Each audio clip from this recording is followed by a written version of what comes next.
שלום אנשים מופלאים, אני ריאל, והייעוד שלי הוא לעזור לאנשים להיות יותר שלמים עם עצמם בכל המובנים, ולמצוא את הזהות שלהם בתוך כל הדבר הזה שנקרא החיים.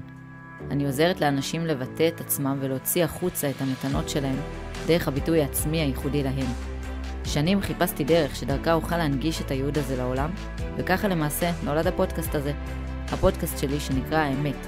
הוא נקרא ככה כי בפודקאסט הזה אנחנו הולכים לפרק ביחד את האמא של האמת של כל מה שאנחנו חושבים שאנחנו יודעים על החיים ובכלל. הפודקאסט הזה מיועד לאנשים שרוצים לחוות ולהכיר יותר מהטוב האמיתי שיש לחיים להציע, ומהטוב האמיתי שקיים בהם, ומסרבים ללכת בתלם של מה שצריך או מה אחרים חושבים שנכון. מברכת אתכם על האומץ ללכת עם האמת שלכם. זה מתחיל בצעד קטן, ורק אתם יודעים איפה יסתיים המסע שלכם לחיפוש אחר האמת. אז מוכנים? בואו נצא לדרך.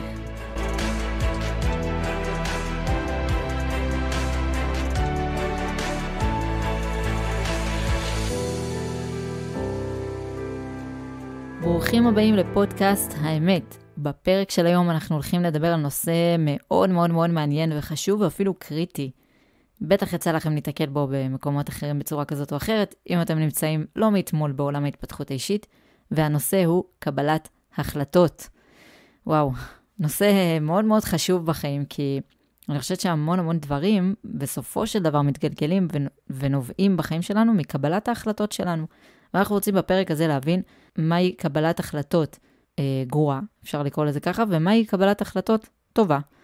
ואיך אנחנו מבדילים בין השתיים, ומה גורם לנו בכלל לקבל החלטות. אנחנו שנייה גם נדבר על הפן היותר פסיכולוגי של העניין הזה, מאיפה נובעות ההחלטות שלנו, מה יכול להשפיע עליהם, מה יכול לגרום לבן אדם להחליט כך או להחליט ככה, זה גם קצת קשור להשפעה ושכנוע, אבל את זה אולי נעשה בפרק המשך שיבוא בעתיד, בהמשך. אז בואו נדבר על הנושא קודם כל של החלטות, מהפן היותר פסיכולוגי, אוקיי? ניקח אדם רגע שרוצה לקנות משהו בסופר, במכולת, והוא בעצם מחפש איזשהו מוצר על המדף שיגרום לו להרגיש משהו. הוא לא באמת רוצה את המוצר, הוא רוצה את מה שהמוצר יגרום לו להרגיש. כי אדם לא קונה מוצר, הוא קונה חוויה. אפילו אם הוא קונה גבינה בסופר, אוקיי? קוטג', ביצים, חלב, לא משנה מה הוא קונה, הוא מחפש את התחושה. אני אתן לכם דוגמה. אדם שיגש למדף ויקנה חטיפים, ג'רה של חטיפים, מה שנקרא. ואדם שיגש לאזור בסופר של הפירות והירקות. האם הם רוצים להרגיש את אותה חוויה? לא. עכשיו בואו נפרק את זה, יכולות להיות כמה חוויות לכל אחד מהצדדים. הבן אדם שניגש וקנה את הכמות הלא מבוטלת של החטיפים, יכול להיות שזה לא שהוא רוצה להרגיש שמן, מן הסתם, אני מאמינה שלא, הוא רוצה להרגיש פינוק. יכול להיות שהוא קונה כל כך הרבה חטיפים, כי הוא יוצא לאיזה טיול. לצורך העניין, יכול להיות שהוא גם יהיה טינג'ר, יותר סביר מאשר אדם מבוגר, אבל לא בהכרח. הוא יוצא לאיזשהו טיול, והוא רוצה כזה שזה יהיה חלק מהחוויה. האופציה השלישית גם יכולה להיות שיש לו משפחה גדולה עם הרבה ילדים, והוא רוצה לפנק אותם, כי בעיניו חטיפים זה פינוקים, והוא רוצה שיהיה להם טוב, והוא רוצה שהם, לא יודע, תשבו ויראו סרט כל המשפחה, ובעיניו זה חלק מהחוויה, ולהכניס חטיפים לחוויה של הסרט, של הצפייה בסרט, זה פינוק, וזה חלק מהחוויה, והחוויה הזאת מקרבת אותם, את כל המשפחה. אז בעצם מה שקורה זה שזה יוצר לו איזושהי חוויה של משפחתיות וקרבה ואהבה ודברים כאלה. זה בכלל לא קשור בהכרח פיזית, תכלס לחטיפים. זה לא חייב להיות קשור לזה תכלס. זה יכול להיות המון סיבות שבעקבותן הוא בעצם קונה את אותו מוצר שהוא קונה. בן אדם שנעמד מול המדף של החלבי וקונה שייקים של חלבון מוכנים כאלה, נכון, עם היוגורטים, כל מיני כאלה. יכול להיות שהוא עכשיו הוא חושב על החיטוב שלו, והוא רוצה להרגיש יותר מחוטא ויותר חזק ולהיראות טוב, ומבחינתו הוא מקשר את היוגורט חלבון הזה שהוא קונה, או משקאות חלבון שהוא קונה, לזה. זאת אומרת שהמטרה היא לא המשקה חלבון, אוקיי? עזבו שלא בהכרח זה מה שיגרום לו להתחתב, אבל לא משנה, לא ניכנס לזה בפרק הזה. אבל זה בראש שלו, זה מה שהוא רוצה. ולשם הוא חותר. אוקיי? הקבלת החלטה של אני עכשיו קונה יוגורט או שייק חלבון, היא כי אני רוצה לחוות את החוויה של גוף יותר מחוטב, יותר סקסי ובריא, ולראות טוב ולהרגיש טוב. אוקיי? אז זה דוגמה אחת. אז בעצם בואו נסכם את זה ככה, אנשים משלמים עבור מה שהם מרגישים, ולא תמורת מה שהם מקבלים. אוקיי? הבן אדם לא משלם תמורת הגוף המדהים שיצא לו מהשייק האחד הזה, כי הוא גם יודע שזה לא יקרה. הוא משלם בעצם עבור מה שהוא מרגיש, או רוצה להרגיש. אני רוצה להרגיש חזק ובריא וחטוב, ואמרו לי שצריך הרבה חלבון וזה וזה וזה. אוקיי? אז אנחנו הרבה פעמים לא נעשה איזושהי פעולה בשביל הפעולה עצמה, אלא תמיד יהיה בה איזו מטרה נסתרת, שבעקבותה אנחנו בעצם נעשה את הפעולה, בשבילה אנחנו נעשה את זה. עוד דבר שמאוד חשוב לדעת בקבלת החלטות, כשאדם קונה בהנחה, הוא נהנה מהמוצר וגם מההנחה. מה זה אומר? אני עכשיו קניתי משהו בהנחה, נהניתי משני פריטים. אני חושבת שאני אהנה רק מפריט אחד, אבל אני לא. אני אהנה גם מהמוצר וגם מההנחה שקיבלתי עליו. לדוגמה, קניתי, לא יודעת, ספר, אז אני אומרת, כן, גם קניתי את הספר שרציתי, וגם קיבלתי הנחה. נכון? זה משפטים שהרבה אנחנו אומרים, בעיקר הישראלים שבינינו. למה? כי אני נהנית משני דברים. במוח שלי פירקתי את זה לשני דברים. כאילו קיבלתי שני דברים, אבל זה לא האמת. כאילו, קיבלתי בסוף מוצר אחד, שמראש הייתי אמורה לקבל אותו. אבל בראש שלי זה כאילו קיבלתי שני פריטים. קיבלתי גם את המוצר, לצורך העניין הספר, וגם את ההנחה. אז ככה אנחנו פועלים. זה המוח שלנו. ככה זה. מעוות קצת. אז איך אנחנו יכולים לקבל החלטה טובה? כשאנחנו רוצים להחליט בין משהו למשהו. הרבה פעמים מה שאני עושה, זה כמה דברים, ואני אתן לכם ככה את הטיפים שבאמת אני עובדת איתם בקבלת החלטות.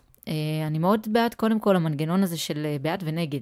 זאת אומרת, לעשות אפילו טבלה אם צריך, או לא יודעת, במחשב, או פשוט לכתוב בעד נגד.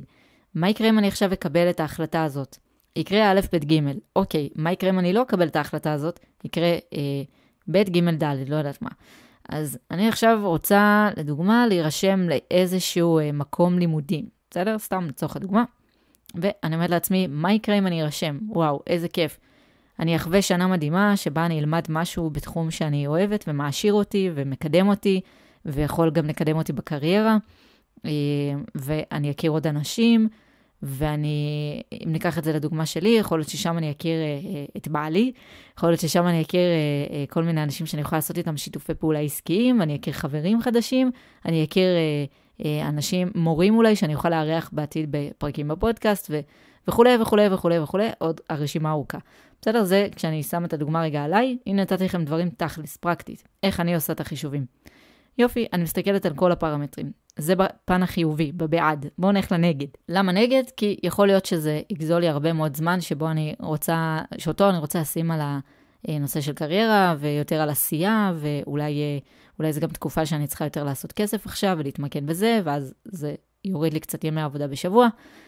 יכול להיות שזה יגזול ממני איזשהם מאמצי יתר, כי אני צריך לנסוע רחוק, הלימודים נמצאים באיזה עיר שכוחת אל, איפשהו בקצה השני של הארץ. יכול להיות שזה יתפוס לי בגלל זה יום שלם, או אפילו כמה ימים בשבוע, תלוי באיזה לימודים בחרתי. זה ידרוש ממני אולי יותר תרגול, ואז יש פה גם מעבר לרק יום לימודים בשבוע. אולי יש איזה מבחן, אם אני רוצה לקבל תעודה בסוף הלימודים, ואז אני אצטרך גם להשקיע בזה. אולי זה כרגע משהו שאני לא רוצה לשלם עליו את כל הסכום. אוקיי, סבבה. הבנתם, אפשר להמשיך עם זה עוד המון המון המון באמת, אבל ככה אני עושה כשאני רוצה לקבל החלטה ואני באמת מתלבטת. ואנחנו גם נדבר אולי על הנושא הזה של מתי באמת להתלבט ומתי זה קצת מיותר. אבל זה בגדול, כשאני רוצה לקבל החלטה ואני מתלבטת, וזו החלטה שיש לה השפעה רבה על החיים שלי, ולא החלטה של מה אני אוכל מחר בבוקר או מה אני אלבש לערב. אלא החלטה קצת יותר גורלית, נקרא לזה ככה. אז אני עושה את הבעד והנגד, זה מאוד עוזר לי, זה טיפ ראשון. עוד דבר שמאוד יכול לעזור זה להוסיף אופציה שגורמת לאופציה אחרת להיראות טוב יותר, וגם ככה אגב עובדים עלינו על המוח שלנו. בואו ניקח את זה לדוגמה בנושא של פיצה, אוקיי? אני עכשיו באה לפיצריה ואומרים לי, יש רק פיצות עם זיתים היום, להוריד לך את הזיתים? לא, בסדר, תשאירו, שיהיה. אוקיי, אבל אם אני באה לפיצה ואומרים לי, איזה פיצה את רוצה? ואני אומרת, תוסיפו זיתים, אבל על רבע מגש, ופטריות על 2 משולשים, וכל השאר תעשו עם גבינה בולגרית, חוץ מאחד תעשו אותו בלי כלום. אז יש לי פה הרבה יותר החלטות לקבל ברגע שנכנסתי לפיצריה השנייה, שאמרו לי, איזה פיצה את רוצה? מה לשים לך לפיצה? פה הייתי צריכה לקבל החלטות אקטיביות, והרבה החלטות, נכון? כאילו, זה נראה לנו שזה שטויות, אבל זה לא, תאמינו לי. שוב, אנחנו פה כדי להבין איך לעבוד על המוח שלנו. אז אתם רוצים לבטל כמה שיותר החלטות, כדי לקבל החלטה טובה, להפוך אותה לכמה שיותר פסיבית, אוקיי? כי מה שעושים לנו בדוגמה עם הפיצה, זה עובדים על המוח שלנו, בזה שמוסיפים אופציה שגורמת לאופציה אחרת לראות טוב יותר. כי אם עכשיו אומרים לי להוריד את הזיתים, לא, עזוב, תשאיר, זה הרבה עבודה, לא משנה. כאילו שישאר ככה, נכון? כי זו החלטה פסיבית. אבל אם אני צריכה עכשיו להגיד לבן אדם, לא, בוא, תוריד את הזיתים, וזה טוב, רגע, שנייה. נניח שהוא לא יכול להכין לי מגש חדש, כן? בוא נצא מנקודת הנחה כזאת, אחרת זה מבטל את כל הדוגמה. אז הרבה יותר קל לנו כשההחלטות הן פסיביות, זה למה גם יותר קל לאנשים, נגיד, לא יודעת, לצאת לריצה, או לדוגמה ללכת לחדר כושר, או לעשות דיאטה, זה דוגמאות מצוינות מהעולמות האלה. כשבן אדם עכשיו מרגיש עצלן, או פשוט אין לו משמעת עצמית, או לפחות כך הוא חושב על עצמו, ולא בא לו, והוא לא יודע איך להניע את עצמו לפעולה, אחד הטיפים הכי נפוצים שנותנים בעולם הכושר והתזונה וכל זה, זה תכין את הבגדים יום לפני, שימו אותם כבר בחדר, על המיטה, על הכיסא, על ה-whatever, ואז איך שאתה קם, אתה רק צריך להתלבש ולצאת. כאילו אין לך אופציה ללבוש משהו אחר, אין לך ברירה, אתה לא צריך לחשוב איזה בגדים אני אלבש, עם מה אני אלך, כאילו כזה. כמה שיותר החלטות פסיביות וכמה שפחות לחשוב לפני קבלת החלטה. אותו דבר כשבן אדם רוצה להתחיל נגיד איזושהי תזונה מסוימת או דיאטה, אז אומרים לו תוציא את הכל מהבית, את כל הג'אנק, את כל הזה, ואז אין לך יותר מדי ברירות, כאילו, או אל תצא לסופרים גדולים, או לא יודע, תבטל החלטות שהן מצריכות ממך הרבה מחשבה. שיש לי במקרר נגיד את השוקולד ואת המלפפון, ואני רוצה עכשיו לבחור במלפפון כי אני באיזשהו תהליך תזונתי. אבל יש לי גם את השוקולד, מה להחליט? אבל אם העפתי את השוקולד מהבית, אין לי בכלל אופציה. אין פה התלבטות. ההחלטה היא מאוד מאוד פשוטה, היא לא גוזלת מהמוח שלנו יותר מדי משאבים ואנרגיות. הרבה יותר קל לו להחליט ככה ולבצע, לקבל איזושהי החלטה. אז ברגע שברירת המחדל שלנו היא להחליט החלטה שאנחנו לא באמת מחליטים אותה, היא פשוט פסיבית, היא כאילו מוחלטת עבורנו, הרבה יותר קל לנו לקבל את ההחלטה. ודברים שליליים הרבה יותר חזקים מדברים חיוביים. יש להם משקל הרבה יותר חזק. אם עכשיו אני רוצה, כמו שאמרנו, להוריד את הזיתים מהפיצה, צריך לעשות פעולה בשביל לבטל פעולה אחרת, בשביל לבטל משהו אחר. אז זה כאילו, זה נתפס במוח קצת כשלילי. אז כזה לא משנה, תשאיר את הזיתים. אבל אם עכשיו אנחנו מוסיפים על הפיצה, שזה כאילו אמור להיות משהו חיובי, טעים וזה, נכון? אני מוסיפה עוד משהו חיובי וטעים וזה וזה וזה, אז הרבה יותר קל למוח לעבוד עם המקום הזה. ואותו דבר לגבי כאב ועונג, שזה גם משהו, מי שמכיר קצת מעולם השיווק, גם קשור אבל בסוף להתפתחות אישית, הכל קשור להתפתחות אישית. אם עכשיו בן אדם רוצה להניע את עצמו לפעולה, הרבה יותר קל להניע את עצמו מהפן השלילי, כי זה פוגע לנו כאילו במוח האבולוציוני שלנו בהישרדות, מאשר לחתור לעונג. אז כאילו, אני אומרת לעצמי, אוקיי, אני עכשיו אצא לריצה, כי אני לא רוצה להשמין, ואני לא רוצה זה, וכל הסיפורים שאנחנו מספרים לעצמנו של מה אני לא רוצה, או מה אני לא רוצה, זה הרבה יותר קל לרוב האנשים לעבוד על המוח שלהם מהמקום הזה, מאשר להגיד לעצמנו, אני יוצאת לריצה, כי אני רוצה לעשות טוב לי ולגוף שלי, ואני רוצה להרגיש טוב, ואני רוצה שיהיה לי יותר אנרגיה, ואני רוצה להיות בן אדם בריא, וזה זה מוטיבציה חיובית, זה פחות עובד על רובנו, שוב, זה תלוי. תלוי במה, תלוי מי, תלוי כמה ולמה, אבל זה כאילו פחות עובד עלינו. יותר יעבוד עלינו הפן השלילי, זה עצוב, אבל זאת האמת. אנשים הרבה פעמים מונעים מכאב ופחות מעונג, כאילו יותר מאיך פחות יכאב לי, מאשר ממה יעשה לי יותר טוב. אז גם משהו שחשוב לקחת אותו בחשבון בקבלת החלטות. אם אני עכשיו רוצה להחליט איזושהי החלטה, ואני אומרת לעצמי, אוקיי, אני רוצה לעשות ככה וככה, כי יהיה לי טוב ככה וככה, יכול להיות שזה לא מספיק חזק, זה לא מניע אותי, כמו להגיד לעצמי, כי אני לא רוצה להיכשל, כי אני לא רוצה זה. שוב, אני יכולתי לפתוח פה מלא סוגריים על מה אני חושבת על הדברים האלה, אני כרגע מדלקת על זה, אני רוצה להתמקד בפרק במה שחשוב בנושא קבלת החלטות. יש אין ספור פרקים אחרים שבהם דיברתי על הדברים האלה, אתם מוזמנים ללכת לשמוע, שבהם הבאתי את דעתי וסתרתי כל מיני גישות כאלה ואחרות. אבל אם מסכמים את העניין הזה של הימנעות מכאב, או להזיז את עצמנו, להניע את עצמנו, כדי להגיע ולחתור לעונג, כדי שאדם יזוז צריך שיקרה משהו מאוד מאוד גרוע, או משהו מאוד מאוד טוב. כאילו, זה או שאני אצא לדייט הזה, כי אני מרגיש או מרגישה שמחר אנחנו מתחתנים, זאת אשתי, זה בעלי, או שאני הולכת לדייט הזה, כי אני מרגישה מאוד רע עם עצמי עכשיו, מאוד בא לי להיות עם המישהו הזה, או... אז זה צריך להיות או משהו מאוד, שאנחנו, זה איפה שאנחנו צריכים לדעת לעבוד על המוח שלנו. או משהו שמאוד מאוד טוב, אז כאילו ברור שאני רוצה את זה. או משהו מאוד מאוד גרוע, אז כאילו ברור שאני לא רוצה את זה. וואו, אני חייבת לעשות פעולה, כי אני לא רוצה להגיע למקום הזה והזה. בדרך כלל מה שמניע אותנו זה אחד מהשניים. או הקיצון הזה, או הקיצון הזה.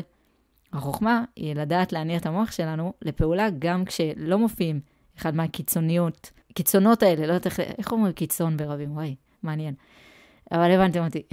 אוקיי, אז אנחנו רוצים לדעת להניע את עצמנו, גם אם אנחנו לא בקיצון של משהו מאוד מאוד טוב, בסדר? זה לא יהיה כזה טוב, אבל זה יהיה טוב. וגם כשזה לא בקיצון של כאילו משהו מאוד מאוד מאוד גרוע, אלא פשוט, אוקיי, זה יהיה לי קצת גרוע. אבל אני מניע את עצמי, כי אני לא רוצה גם את הקצת גרוע הזה. אז זאת אומנות. זאת אומנות, וצריך לדעת לרכוש אותה, איך אנחנו יכולים להניע את עצמנו ולקבל החלטה, גם אם המשהו הזה לא יעשה שינוי במסטי לחיובי או לשלילי בחיים שלנו. אבל כן צריך שהשוני יהיה מאוד משמעותי. אחרת אנשים לא משנים. כשהשוני הוא קטן, תרדי 3 קילו. מתוך 20 שאת רוצה לרדת. בסדר, לא משנה. נאכל את העוד עוגה הזאת. נוותר על להתחיל ללכת לחדר כושר או להתאמן. כשהשוני הוא מאוד מאוד קטן, זה לא מספיק בשביל להניע את עצמנו. אם אני אומרת לעצמי עכשיו, ההבדל בין עוד פרק לפחות פרק, אגב, משהו אמיתי. בגלל שהוצאתי כבר יחסית באמת הרבה פרקים לפודקאסט, עד שהפרק הזה יצא, זה כבר יהיה מעל 50. אז אני אומרת לעצמי, אוקיי, לא יקרה כלום אם אני אקליט עוד אחד לפן החיובי, כאילו לא ישתנה יותר מדי בחיים שלי, אבל גם לא יקרה כלום אם אני לא אקליט עוד אחד. אז כמו שאתם בטח יכולים לנחש, צדקתם. זה אחת הסיבות שאני לא שמה לי בלוז באופן אינטנסיבי כזה, הקלטת פרקים ומלכת עצמי, אם עשיתי או לא עשיתי. אני עושה את זה בכיף שלי, אני עושה את זה בראש ובראשונה בשביל עצמי. זאת אומרת, בשביל להשאיר פה משהו בעולם, בשביל לתת את מה שאני מרגישה שיש לי לתת, להגיד את מה שאני מרגישה שאני צריכה להגיד, במילים שלי, בדרך שלי. לאן זה יגיע? לא יודעת. יכול להגיע למקומות מאוד רחוקים, וגם יכול להיות שלא, אבל זה יישאר פה לנצח, ואיזושהי מורשת שאני משאירה בעולם. אז יש לי משהו שמניע אותי, אבל זה לא יותר מדי קיצוני לטוב או לרע, ולכן יש לי פעמים שגם אני נגיד דוחה את זה, ואני בסדר גמור עם זה, כי אני מבינה שזה משהו שבסוף כן יכול לשרת אותי, גם בקריירה ובזה. אני מבינה שזה משהו שאני אוהבת, זה משהו הוא חלק מהערך העליון אצלי, שהוא השפעה ומשמעות, אבל הוא לא כאילו הגורם המכריע לטוב או לרע. אז זה לא כזה קריטי, אם היום אמרתי לעצמי, טוב, מחר בא לי להקליט 2 פרקים, ובסוף לא הקלטתי, או הקלטתי 1. בסדר, לא קריטי. אוקיי? אז גם תהיו שלמים עם החלטות שאתם מקבלים, אבל בסוף הן לא קורות, או הן נדחות. עד גבול מסוים. זאת אומרת, אני לא אדחה את ההקלטות של פרקים לפרק 2 עכשיו. זה לא. למה? דרך אגב, כי אז זה מתחיל לכאוב לי יותר מדי, כי אז יש לי מסה של דברים שאני מרגישה שבא לי להגיד ולהקליט בפרקים, ואני לא עושה את זה. ואז זה כבר מתחיל לדגדג לי, כאילו לגרד לי בבטן. אז באמת תגיעו למצב שגם אם יש לכם החלטות שהן לא כאלה גורליות, ואתם דוחים אותם, או לא יודעת, לא עושים אותם בינתיים, אוקיי, תהיו שלמים עם זה. לפעמים גם זה משהו מאוד חשוב בקבלת החלטות. לדעת לא להלקות את עצמנו ולהיות שלמים עם הדברים האלה. כולנו באיזשהו מובן, באיזשהו מקום תחיינים. השאלה היא רק כמה. איזון זה דבר מאוד חשוב בחיים. אז זה לגבי העניין הזה, באמת יהיו החלטות שאתם תדחו ותצטרכו להיות שלמים עם זה, יהיו החלטות שלא כדאי לכם לדחות, או לפחות לא יותר מדי, כי אז הן מתחילות כבר להיות יותר מדי בצד הקיצוני של השלילי או החיובי. עכשיו, כשאנחנו עייפים או רעבים, אנחנו נוטים לבחור בהחלטות קלות, בברירת מחדל, ולאו דווקא בהחלטות הנכונות. מה זה אומר? אם אני עכשיו עייפה או רעבה, אני אומרת לעצמי, אוקיי, מה אני אזמין היום לאכול? מה אני אזמין היום לאכול? ואז אני תופס את עצמי ואומרת, איזו התלבטות מטומטמת. כמה אנרגיה בזבזתי לא יודעת, 20 דקות האחרונות שאני ככה בדרך הביתה, על מה אני אוכל הערב, אם אני אזמין משהו, כי בא לי, מאוד בא לי, כן, אבל למה בא לי? רגע, כאילו, מה, רגע, תכננתי לאכול היום איזה סלט. מה הקשר עכשיו להזמין, לא יודעת, המבורגר?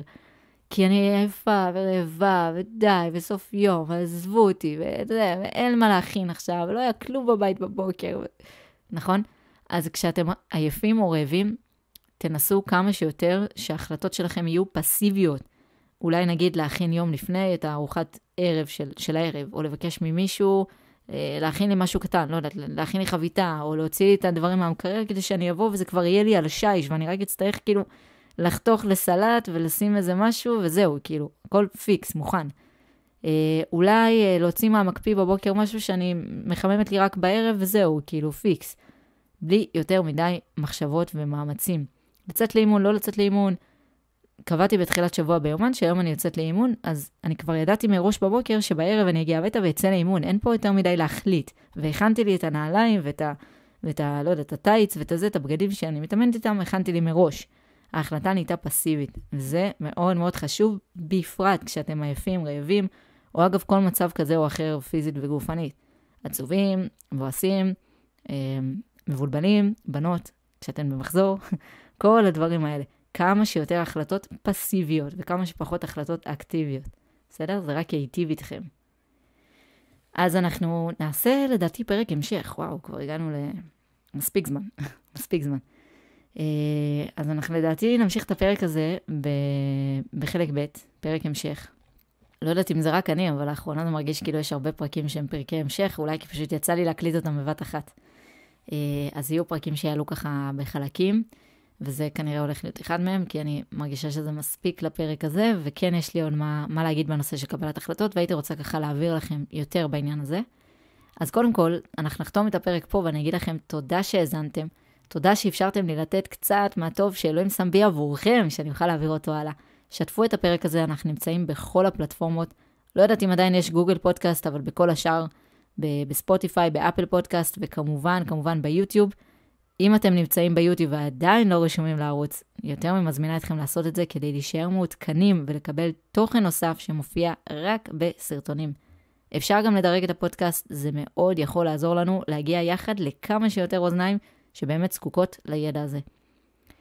מעבר לזה אני מזמינה אתכם לעקוב אחריי בשאר הרשתות, שזה בטיקטוק, בפייסבוק, באינסטגרם.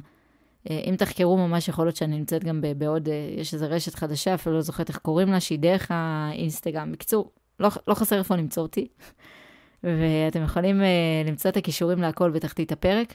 בנוסף, גם יופיע לכם שם קישור הצטרפות לקהילה שלי, שזה הקבוצה השקטה בוואטסאפ, שבה אני שולחת תוכן שהוא הרבה יותר אישי וייחודי, שמופיע רק שם, רק בקהילה. אז מזמינה אתכם וממליצה לכם להצטרף.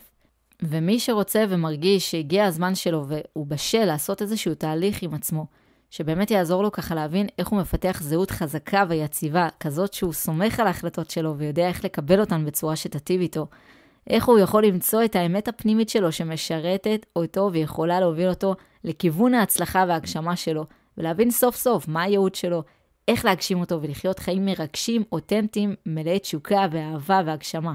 אז אני יותר ממזמינה אותו להגיע לפגישה, אותו או אותה כמובן, שבה אנחנו בעצם לומדים איך עושים את כל הדברים האלה על ידי תהליך אישי שתעברו ביחד איתי. אתם יכולים לקבוע איתי בעצם שיחת התייעצות לפני אותו תהליך, כדי לבדוק באמת התאמה של שני הצדדים. השיחה הזאת היא ללא עלות כמובן, ותוכלו ליצור איתי קשר כדי לבצע את אותה שיחה, או במספר טלפון, או במייל, או בקישור שמופיעים בתחתית הפרק, ואני ממש אשמח לשמוע מכם. דבר אחרון, תכתבו לי, אם אתם ביוטיוב, תכתבו לי בתגובות, איזו אמת חדשה הפרק הזה הולך להכניס, או כבר הכניס לחיים שלכם. אני סקרנית לקרוא את התגובות שלכם. אז זהו להפעם, ואנחנו נתראה בפרק ההמשך לנושא הזה של קבלת החלטות, ואנחנו נתראה בפרק הבא של הפודקאסט האמת.